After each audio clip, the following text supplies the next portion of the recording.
Ditlantas Polda Sulawesi Selatan memblokir 28.000 surat tanda nomor kendaraan alias STNK, baik roda 2 maupun roda 4. Pemblokiran dilakukan lantaran puluhan ribu kendaraan ini terkena tilang elektronik alias ETLE, namun tidak melapor pada petugas. Surat tanda nomor kendaraan yang diblokir merupakan kendaraan yang terkena sanksi tilang dalam kurun waktu 4 bulan terakhir. Para pengendara umum melanggar lalu lintas baik soal batas kecepatan hingga tak menggunakan helm. Baik, jadi untuk pemblokiran tentunya nanti memang pada saat kita berikan konfirmasi kepada masyarakat mungkin belum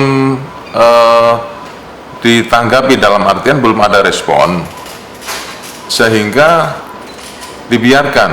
Nah, nantinya apabila pelanggar itu setelah mengetahui kemudian melakukan konfirmasi dan melakukan pembayaran melalui Briva, akan kita buka. Nah, saat ini mungkin kita lakukan blokir.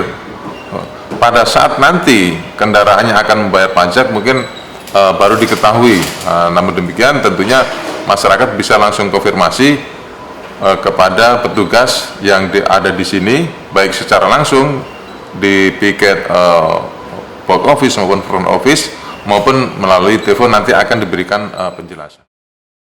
Puluhan ribu kendaraan yang terkena tilang elektronik ini merupakan hasil dari operasi ETLE Mobile atau ETLE Handheld yang telah diterapkan Polda Sulawesi Selatan. Rama Pratama, Kompas TV Makassar, Sulawesi Selatan.